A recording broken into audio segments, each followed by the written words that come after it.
পিরামিডের ভিতরে continuously 20°C temperature থাকে। অর্থাৎ আমরা যখন গরমকালে এসি চালাই সাধারণত দেখা যায় কিংস চেম্বার থেকে আজ পর্যন্ত একটা কিংয়ের একটা রাজারও লাশ পাওয়া যায় নাই, একটা রাজারও মমি পাওয়া যায় নাই। আজকের অনেক টপ টিয়ার আর্কিটেকচার সিভিল ইঞ্জিনিয়ার থেকে শুরু করে কেউ এটা বানাইতে পারে নাই। ফেরাউন চাইতো যে আমাকে তুমি এরকম একটা উঁচা জায়গায় নিয়ে যাও সো দ্যাট মানুষজন আমাকে গড মনে করে, মানে আমার সাথে যেন আকাশের একটা সংযোগ স্থাপন হয়ে যায়। আস্তাগফিরুল্লাহ, বাট সেভাবে চিন্তা করতো। পিরামিডের ভিতরে আমাদের এখন যে কারেন্ট ইলেকট্রিসিটি আছে, কারেন্ট ইলেকট্রিসিটির কিছু ফর্মুলা পাওয়া যায় একটু অ্যাডভান্স।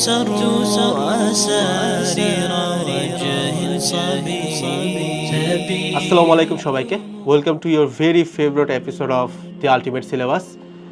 আজকের এই এপিসোডটা is gonna be the final episode of, যেটা আমি শুরুতে একটা এপিসোড বানাইছিলাম, প্রথম এপিসোড যেটা ছিল সোহাগ ভাইয়ার 3টা প্রশ্নের উত্তর দিছিলাম, এবং ওই 3টা প্রশ্নের সাথে কোথায় কিভাবে আমাদের ইসলাম রিলেটেড সেটা নিয়ে কথাবার্তা বলছিলাম।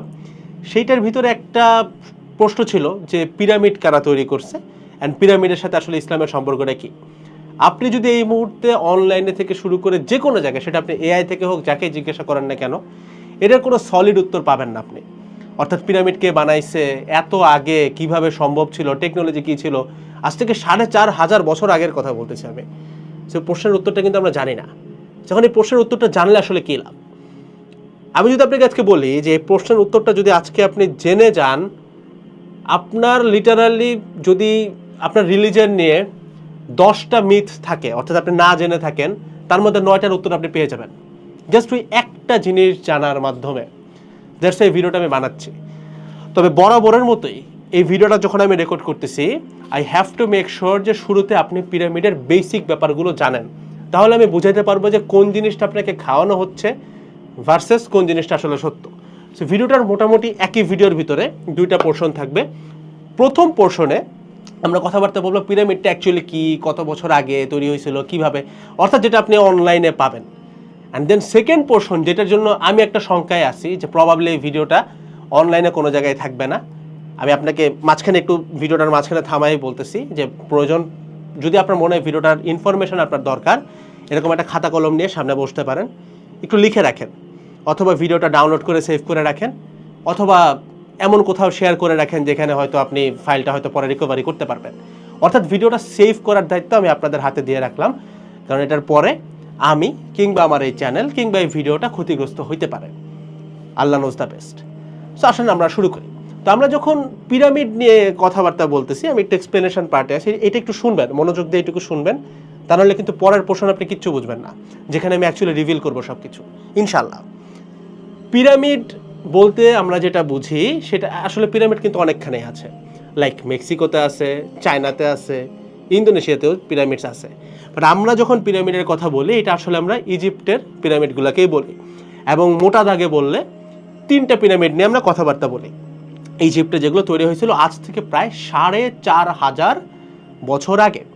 3টা পিরামিড আসলে কি ছিল, আমাদেরকে হিস্ট্রি যেটা বলছে সেটাই আমি আপনাকে বলতেছি। প্রথমটা হচ্ছে great pyramid of Giza, geyser একটা পিরামিড, যেটা হচ্ছে বেসিক্যালি একজন ফেরাউন কিংবা একজন মিশরের রাজা যার নাম ছিল খুফু, ওনার কবরস্থান হিসেবে পরিচিত, কবরস্থান বা তার সমাধি যেটাই বলেন আপনি। আরও একটা পিরামিড আছে যেটার সাইজ তার থেকে একটু ছোট, এটা হচ্ছে ওই খুফুর সন্তান যার নাম হচ্ছে খাফরে, তার সমাধি বলা যায়, সেকেন্ড পিরামিড যেটা। আর একটা হচ্ছে এই যে খাফরে, যে খুফুর সন্তান ছিল, এই খাফরের সন্তানের নাম হচ্ছে মেনকাউরে, তার সমাধি ছিল হচ্ছে থার্ড পিরামিড। এই 3টা বড় বড় পিরামিড, প্রথমটা সব থেকে বড়, তারপরে 2টা একটু একটু সামান্য আকারে ছোট। এ হচ্ছে বেসিক পিরামিড, যে কী নিয়ে আমরা আসলে কথাবার্তা বলি। প্রত্যেকটা পিরামিডে বেসিক্যালি আমাদের 4টা বলতে পারেন ভাগ থাকে বা 4টা চেম্বার থাকে। প্রত্যেকটা জায়গায় কিন্তু মিথ লুকানো আছে, অর্থাৎ এটার প্রত্যেকটা পয়েন্টে আপনি কমপক্ষে হইলেও 7-8টা করে মিথ পাবেন, অর্থাৎ মিথ্যা তথ্য যেটা আপনি জানেন, যেটার ভিতরে হয়তো আমাদের রিলিজিয়নটা লুকানো আছে। ঠিক আছে, তো আমি একটু বলি 4টা চেম্বার। প্রথম চেম্বারটা কি, একদম নিচে যেটা থাকে সেটা হচ্ছে কি বলা হয় ডিসেন্ডিং প্যাসেজ, মানে অর্থাৎ এটা হচ্ছে আপনার মাটির নিচে পড়ে, আন্ডারগ্রাউন্ড। তার উপরে একটা প্যাসেজ আছে যেটার নাম বলা হয় গ্র্যান্ড গ্যালারি, তার উপরে আরও একটা প্যাসেজ যেটাকে বলা হয় কুইন্স চেম্বার, তার উপরে একদম টপ চেম্বার যেটা, সেটাকে বলা হয় কিংস চেম্বার। একদম বেসিক অনলাইনের ইনফরমেশন, ঠিক আছে। এবং এই যে আমাদের পিরামিডের ব্যাখ্যা যদি আপনি নর্মালি চ্যাট জিপিটিও করেন, আপনি বুঝবেন যে পিরামিড হচ্ছে ফেরাউনদের সমাধিস্থল, ঠিক আছে। তো তাদেরকে যে কফিনটাতে রাখা হইতো সেই কফিনটা একটা কাইন্ড অফ স্টোনের স্ট্রাকচারের মধ্যে রাখা হইতো, যেটার নাম হচ্ছে সার্কোফেগাস। এই সার্কোফেগাসটা খুব এক্সপেন্সিভ একটা জিনিস, এবং পিরামিডকে অনেকে বলে, এটা প্রচলিত আছে, মিথ কি না এটা আমি লাস্টে বলবো, বাট প্রচলিত আছে পিরামিড এতটা কার্সড যে এইটার 3 নাম্বার যে পিরামিডটা, ম্যানকাউরের যে পিরামিডটা, এইটার সার্কোফেগাসটা একটা সময় ইংলিশ একটা শিপ এটাকে চুরি করে নিয়ে ভাগতে গেছিল, পরবর্তীতে এই জিনিসটা শিপ সহ তলায় যায় পানির নিচে। সো এই লেভেলের কার্স এটার উপরে আছে। কেন আছে, কোথা থেকে আছে, এগুলোর এক্সপ্লেনেশনে আমরা সামান্য কিছু বাদেই চলে আসবো। তো আমরা নিচের দিকের যতগুলো চেম্বারের কথাবার্তা বললাম, ওইখানকার যে স্টোনগুলো সেগুলোকে বলা হয় লাইমস্টোন, ঠিক আছে? এগুলোর এক একটার ওয়েট লিটারালি 2 থেকে 3 টন। তবে এই স্টোনগুলো মোটামুটি যেই গিজার ওইখানে যে পিরামিডটা ওটার আশপাশেই পাওয়া গেছে, খুব বেশি দূরে না।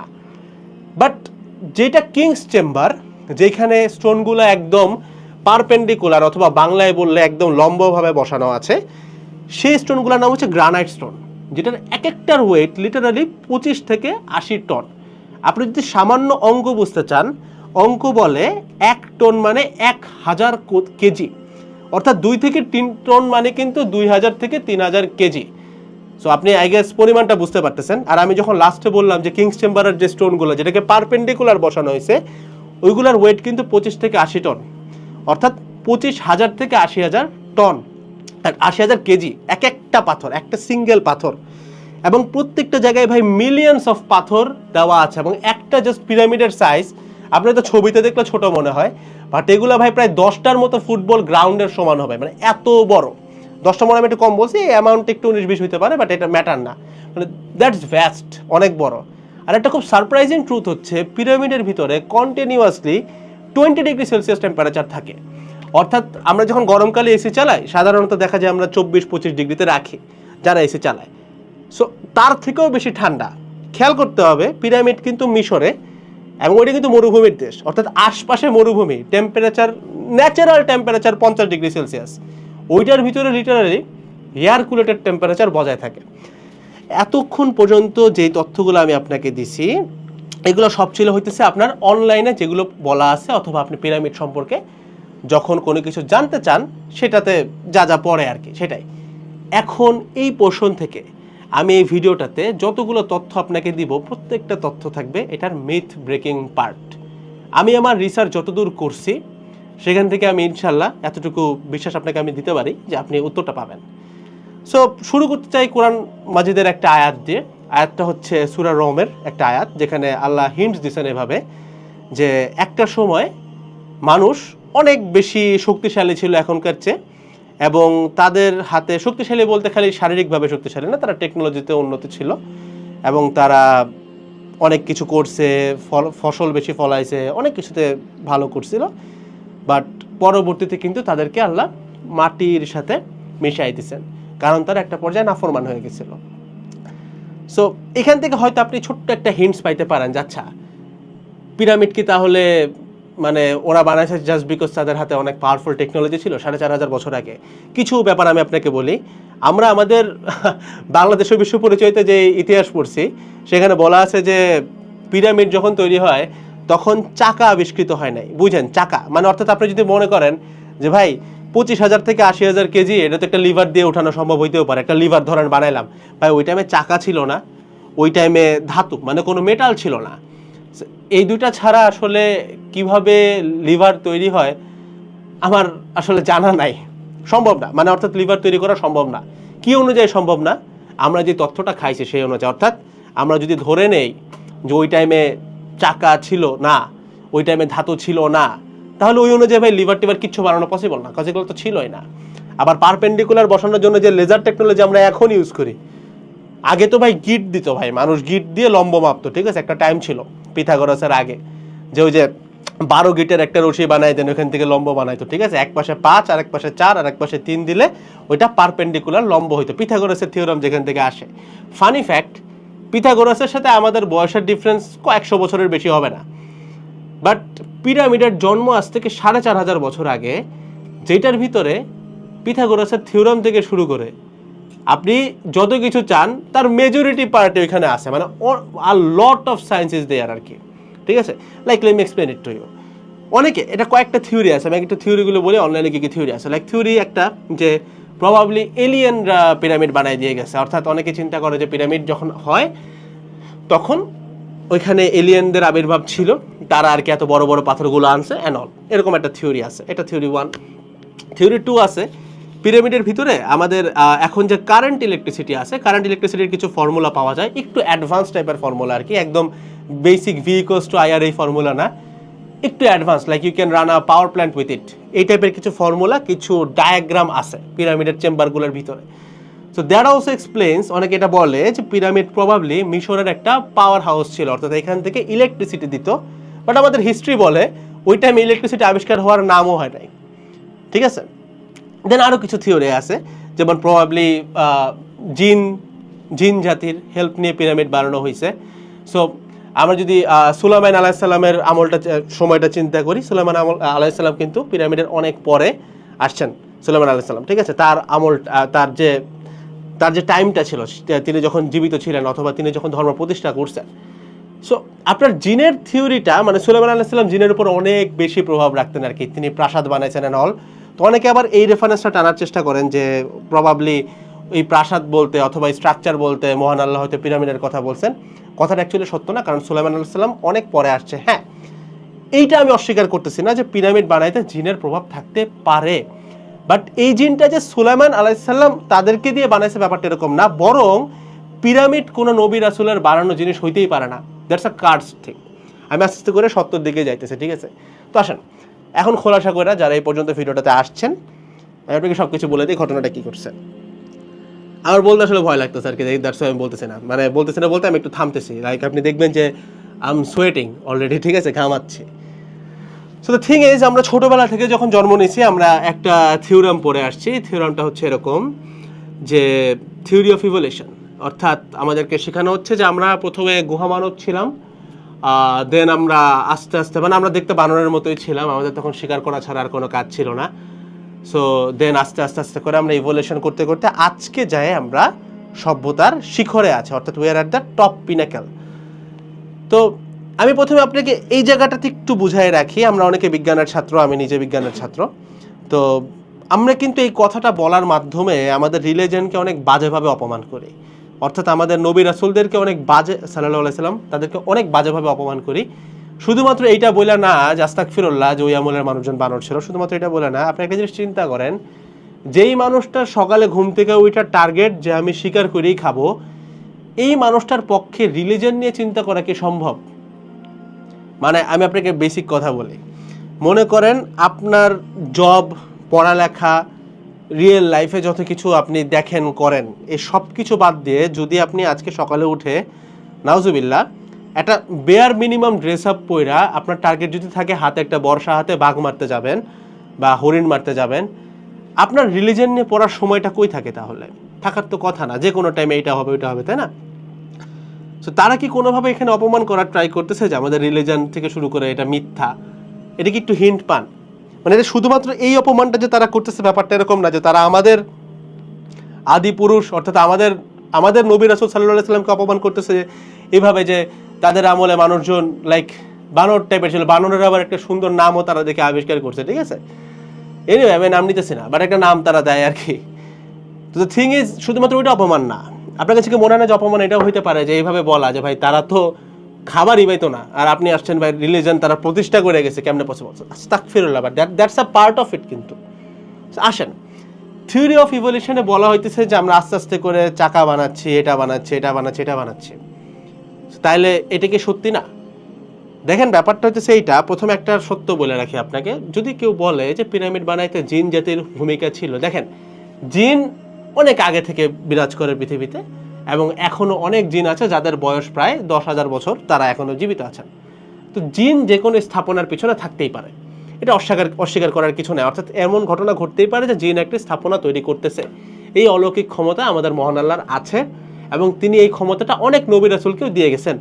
কিন্তু নবী রাসূল কিন্তু পিরামিড বানায় নাই। তাহলে প্রশ্ন আসতে পারে, আচ্ছা কোন একটা খারাপ জিন হয়তো বানাইছে, কেন পিরামিড বানায় নাই সেই ব্যাখ্যাতে আমি আসতেছি। বাট কোন একটা খারাপ জিন তো এই কাজে আসতে পারে, তাই না? আসতে পারে, এটা তো আপনি অস্বীকার করতে পারেন। অর্থাৎ মনে করেন জিন তো আসলে আল্লাহর চোখে জিন কি, আমরা যেমন সৃষ্টি জিনও তো সৃষ্টি। তো তো ধরেন আমি বলতেছি না ভাই মানে 1000 মানুষ কাজ করছে, রহিম হচ্ছে একজন, তো ভাই রহিম ছিল কি ছিল না, তখন 1000 10,000 মানুষের নাম তো মনে রাখা পসিবল না। অর্থাৎ যারা যারা কাজ করছে তাদের মধ্যে জিন থাকলেও থাকতে পারে, না থাকলেও না থাকতে পারে, থাকার চান্সই বেশি। বুঝাইতে পারছি? অর্থাৎ জিন থাকতেও পারে, ব্যাপারটা এরকম। এবার আসেন converting to the next thing আর কি, যে লাস্টের দিকে যদি আমরা একটু আসি, যে what does theory of evolution says. ব্যাপারটা আমরা একটু বোঝার চেষ্টা করি।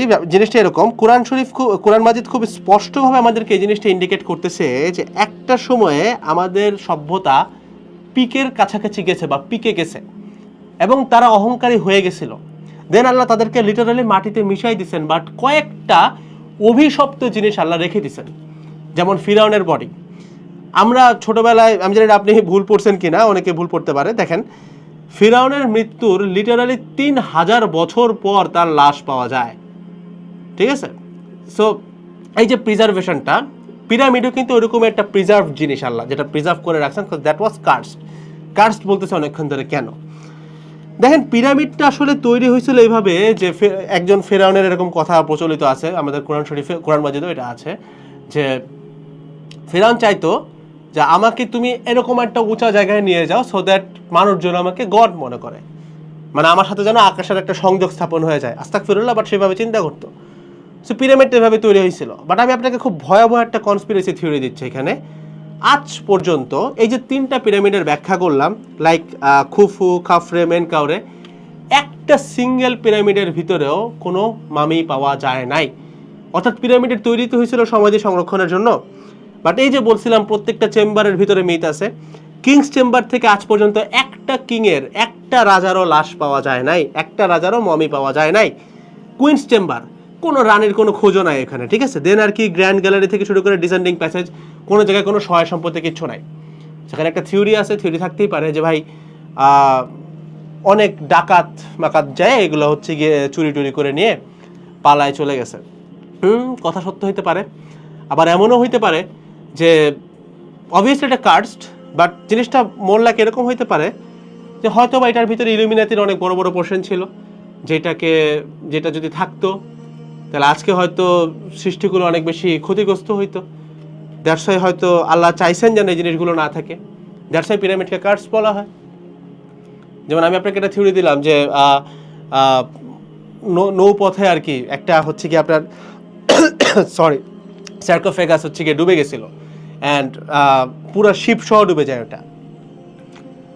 এই যে রিস্কি ব্যাপারগুলো, এটা কিন্তু আমাদের পিরামিড ইনভেন্ট করতে যায়, মানে পিরামিডের ভিতরটা ইনভেন্ট করতে যায় বারবার হয়েছে।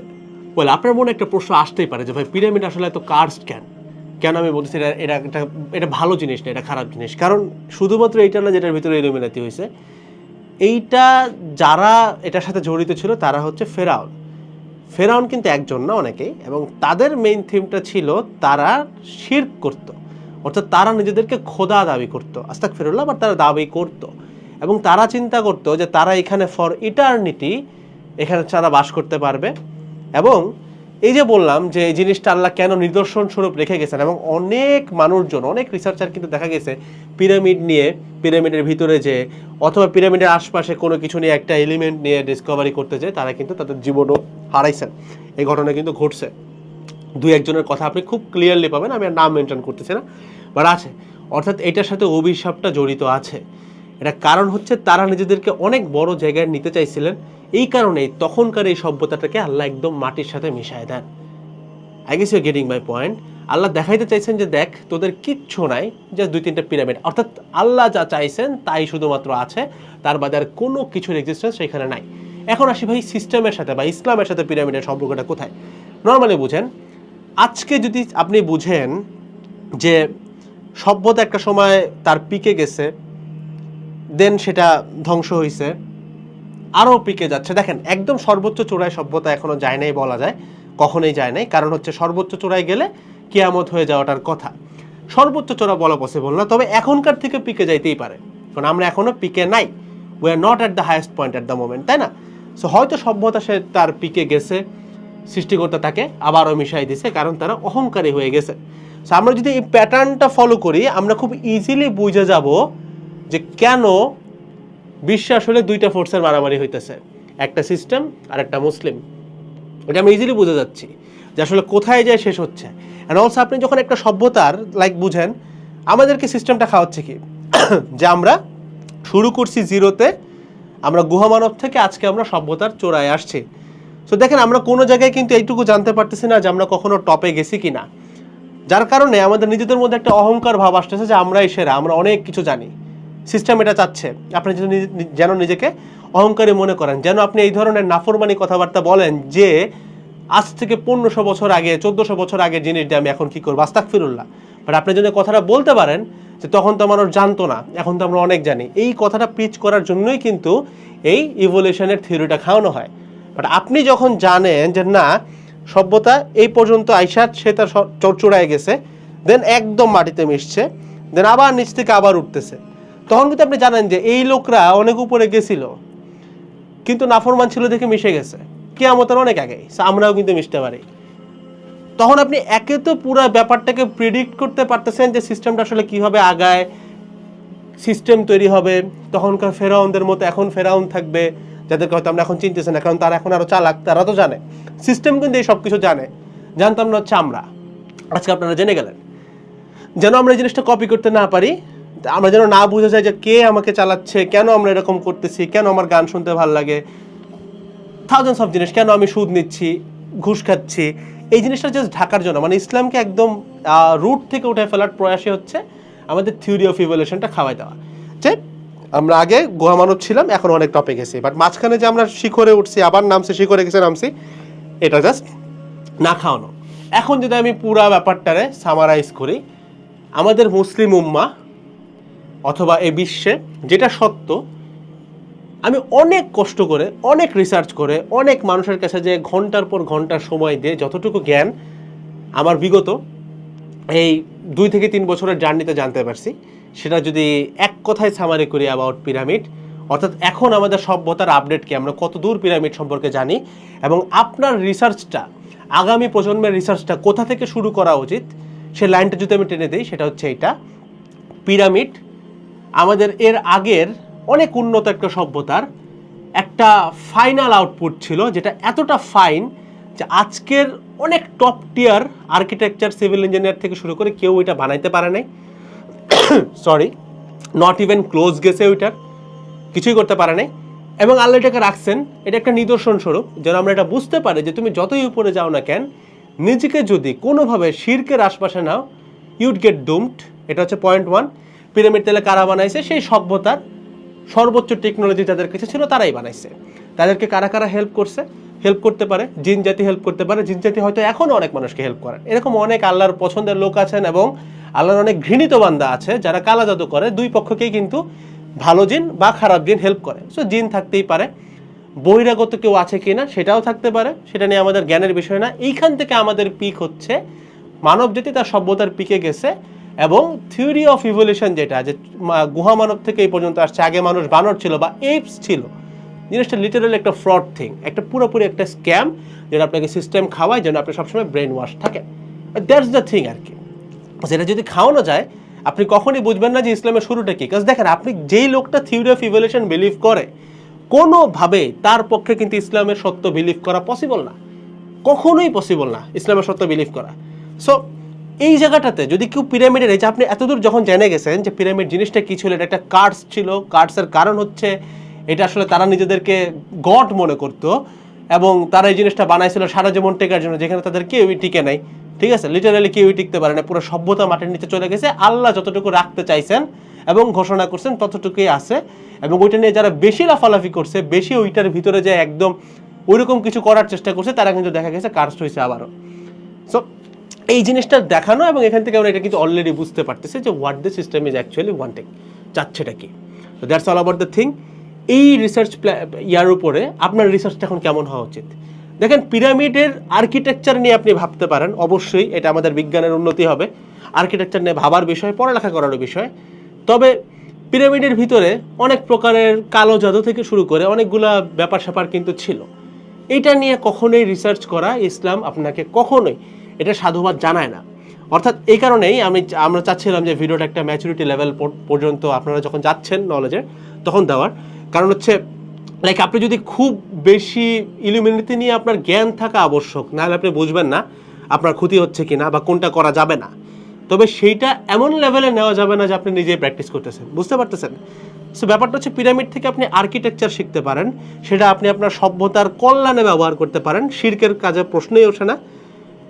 And also at the same time আপনার এই যে এখান থেকে ইসলাম সম্পর্কে জানলেন, এই রিসার্চের উপরে দাঁড়ায় আপনার এখন ইসলাম নিয়ে রিসার্চ করা উচিত রাদার দেন, অর্থাৎ আপনি তো উত্তর পেয়ে গেলেন, এরপর আপনার কাজ হচ্ছে ইসলাম যেটা বুঝলেন, সিস্টেমটা যে ফ্রড এটা বুঝলেন, আস্তে আস্তে প্রত্যেকটা জিনিস ধরা। যেমন আমার অন্যান্য এপিসোডগুলো ফলো করতে পারেন, কেন সুদ হারাম বলছি, জাকাত আর ট্যাক্সের পার্থক্যটা কোথায়, কেন ট্যাক্স দিয়ে জাকাতকে মুছে ফেলতেছে সেটা বলছি, দেন সুদমুক্ত জীবন কিভাবে কাটানো যায়, সর্বোচ্চ প্রয়াস কেমনে করবো সেটা নিয়ে কথাবার্তা বলছি, রথচাইল্ড ফ্যামিলি, তারপরে পুরো সিস্টেমটা চালাচ্ছে আসলে কারা, এরকম থাউজেন্ডস অফ ব্যাপার স্যাপার আছে যেটা নিয়ে আপনারা এখন রিসার্চ করে নিজের আমল এবং ইমানটাকে, নিজের নফসটাকে প্রোটেক্ট করা উচিত। লাইক নফস প্রোটেক্ট করা বলতে নফসের এগেনস্ট আপনার জিহাদ করা উচিত। That's the thing, that's all over this whole episode. দেখা হচ্ছে নেক্সট এপিসোডগুলোতে। যাদের যাদের এপিসোডটা ভালো লাগছে প্লিজ ডু সাবস্ক্রাইব, সাবস্ক্রাইব করলে আমরা এই কন্টেন্টগুলো আপনাদের জন্য আরও বেশি বানাইতে পারি, কারণ এই দাওয়াতটা অনেক বেশি প্রসারিত হয় তখন। যারা এই দাওয়া প্রোগ্রামটাতে আপনারা প্যাসিভলিও আমাদের সাথে যুক্ত থাকতে চান, আপনারা অলরেডি জানেন যে চ্যানেলটা, এই কন্টেন্টগুলোর প্রত্যেকটা কোনোটাই কিন্তু মনিটাইজড না। সো আপনি যদি জাস্ট এই দাওয়া প্রোগ্রামে অংশগ্রহণ করতে চান, you can just simply share the video or just subscribe to the channel, যেন ভিডিওটা সবার কাছে পৌঁছায় যায়, সবাই যেন সত্যটা জানতে পারে। আর অবশ্যই ভিডিওটা ডিলিট হয়ে যেতে পারে যে কোনো টাইমে, টু ডাউনলোড দ্য ভিডিও। আসসালামু আলাইকুম সবাইকে, টাটা।